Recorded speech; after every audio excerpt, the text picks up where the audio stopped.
E aí, pessoal, hoje nós vamos falar sobre o abuso de autoridade policial versus o crime de desacato. Então, pessoal, o crime de desacato ele é previsto pelo Código Penal no artigo 331. Vou colocar a redação deles aí para vocês terem acesso.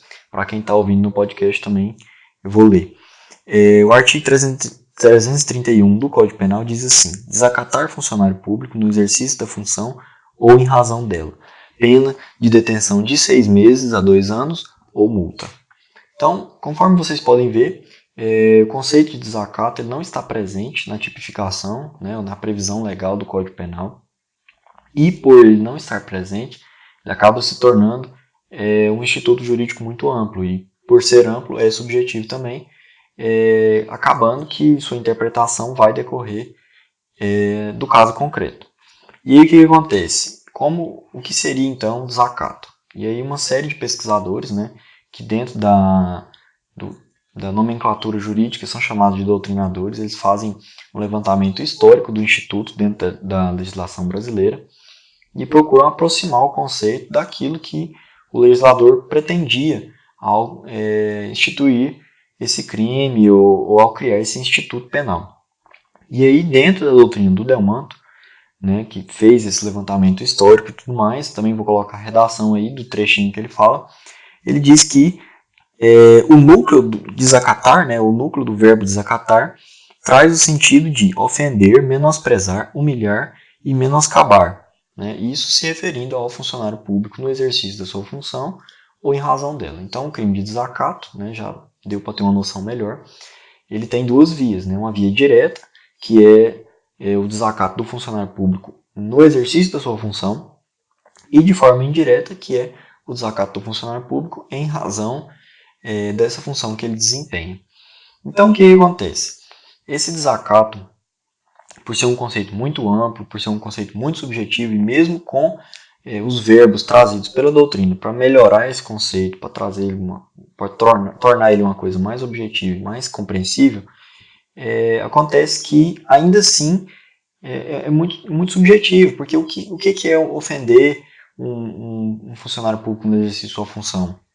É muito difícil você dizer, na verdade, o que é uma ofensa, o que é uma humilhação e o que não é, o que deixa de ser. E essa subjetividade, que na minha visão ela é exagerada, né? Não só na minha visão, mas também de uma boa parte da doutrina, dos doutrinadores e juristas brasileiros, ele é um instituto exagerado, ele é um instituto extremamente subjetivo. Então é criada uma bolha de proteção que reveste o funcionário público no exercício de sua função e quase que confere a ele poderes absolutos sobre o exercício de sua função. E aí acobertando inclusive o tema do vídeo, que é a agressão policial, o abuso de poder, o abuso de autoridade desempenhado por policiais no exercício de sua função.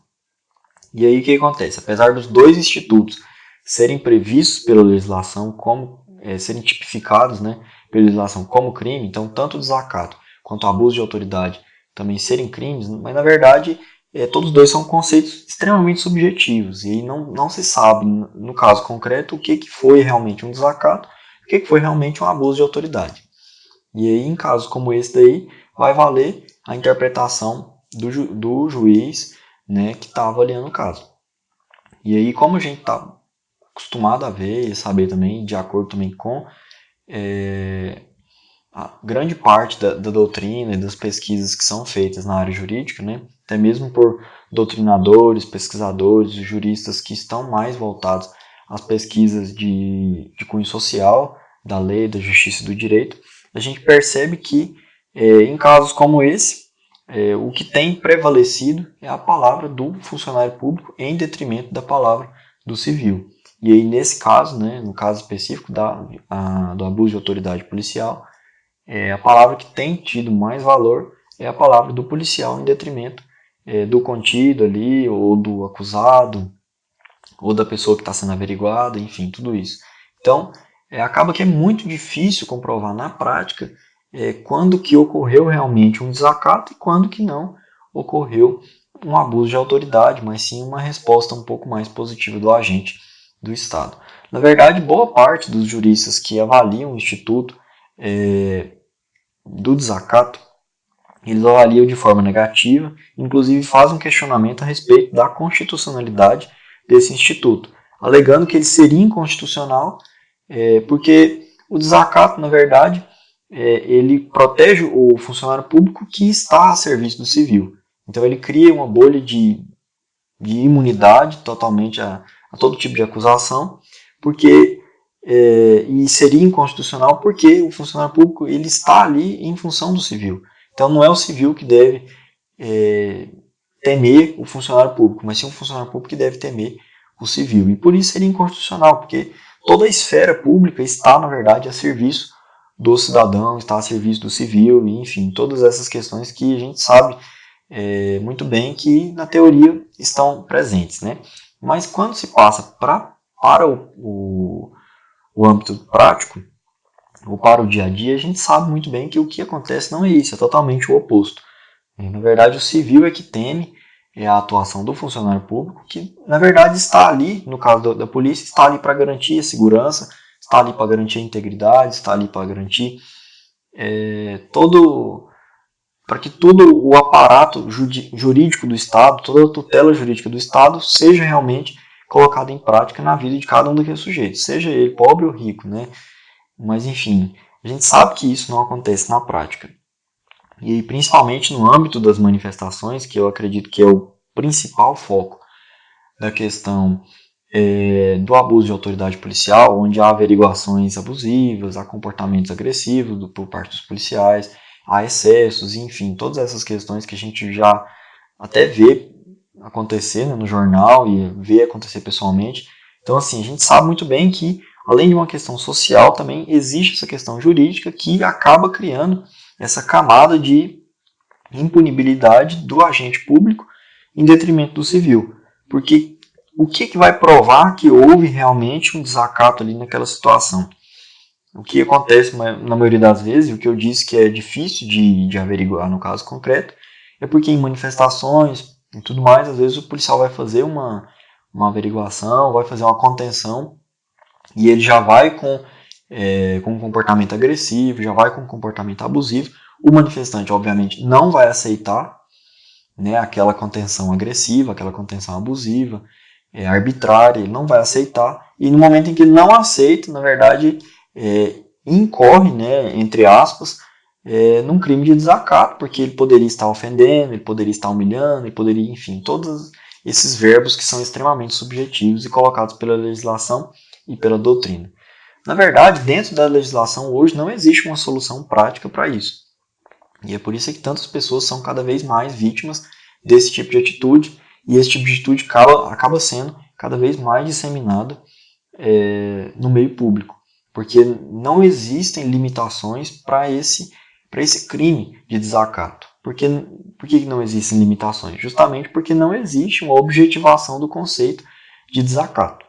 Já partindo para a parte, para o encerramento do vídeo, parte final já, gostaria de dizer que lógico que a gente nunca vai concordar com a instituição do crime de desacato dessa maneira como ele é. Eu acredito sim ser importante que haja uma proteção legal para o funcionário público em exercício de sua função ou em razão dela. É necessário sim que ele seja protegido contra atitudes arbitrárias por parte de qualquer civil que seja. Porque na verdade são vidas também que estão ali. Acontece que o Instituto, da forma como ele é colocado hoje, ele cria essa esfera de proteção absoluta e acaba dando ao funcionário público toda a liberdade possível para fazer o que quiser, para fazer o que bem entender, sem que haja uma resposta, uma contração positiva ou impositiva por parte do civil, porque qualquer coisa que pode ser executada acaba causando aí uma incorrência de um crime. E aí, por conta disso, eu acredito que para que funcione o instituto do desacato, ele deveria ser mais limitado e mais delimitado, né? Dentro da legislação, com um conceito mais exato e explicando de maneira mais clara quais ações aí que incorreriam de fato no crime de desacato, retirando um pouco dessa subjetivação que já existe e, na verdade, colocando um critério mais objetivo nessa questão. Claro que se nós formos entrar numa discussão jurídica aqui de abolicionismo e tudo mais, nós acabaríamos concluindo que, de fato, o crime de desacato não deveria nem existir. Mas falando numa realidade que eu acredito que seja a realidade hoje, né, na necessidade do país que temos hoje, eu acredito que seria melhor explicar melhor o que seria o crime de desacato, bem como explicar melhor o que seria o crime de abuso de autoridade, porque ambos são subjetivos. E o critério de subjetividade, de desempate, né, da subjetividade, nesses casos aí, vai decorrer do caso concreto, onde a palavra do agente público vai ter mais valor do que a palavra do civil. E isso aí é uma situação extremamente delicada, mas que infelizmente está cimentada nas bases sociais e que no momento, eu não sei, diante de uma revolução, não é possível ser transformado.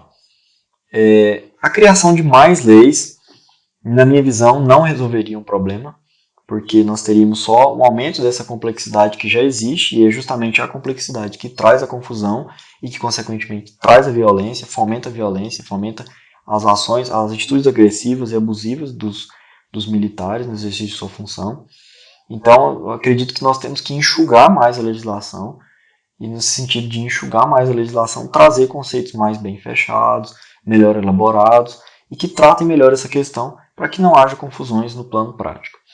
Eu espero que esse vídeo tenha contribuído, de certa forma, para a discussão. Como eu falei, é muito difícil, nesse momento, elaborar uma solução prática que realmente venha a resolver de maneira definitiva esse problema, diante das questões sociais mesmo que estão nos circundando. O que seria necessário nesse momento seria uma alteração significativa na lei, ou com a exclusão do crime de desacato da maneira como ele é, e a instituição de uma proteção que fosse realmente efetiva, né? Acredito até que essa proteção já exista de maneira separada em outros institutos, né? Porque já existe a proteção contra a legislação, contra a lesão corporal, já existe proteção contra a agressão verbal ou física, já existe a proteção contra a ameaça. Então esses institutos já estão ali descentralizados ou disseminados em outros institutos. Então acredito que poderia ser melhor interpretado se não existisse esse instituto de desacato tal como ele é, que fosse aplicado realmente a lei com as proteções que já existem para todas as pessoas, até mesmo porque o funcionário público, quer seja no exercício de sua função ou fora dela, ele não é nem um tanto melhor do que o civil, ou seja, ele não é nem um tanto mais privilegiado do que o civil, ou melhor, não deve ser nem um tanto mais privilegiado ou mais preterido em relação ao civil. Então acredito que essa discussão ainda tem muito caminho adiante, mas infelizmente, para o momento, é o que temos. E aí, espero que você tenha gostado desse vídeo. Se você gostou, deixa aí sua curtida, compartilha com seus amigos, se inscreve também no canal, que é muito importante. E entre em contato comigo através das minhas redes sociais, que estão aparecendo aí, ou através dos comentários desse vídeo. Vou procurar responder a todos. Na verdade, como todos os meus vídeos, esse vídeo é para fomentar uma discussão, então acredito que essa discussão seja importante. E é isso aí. Até mais.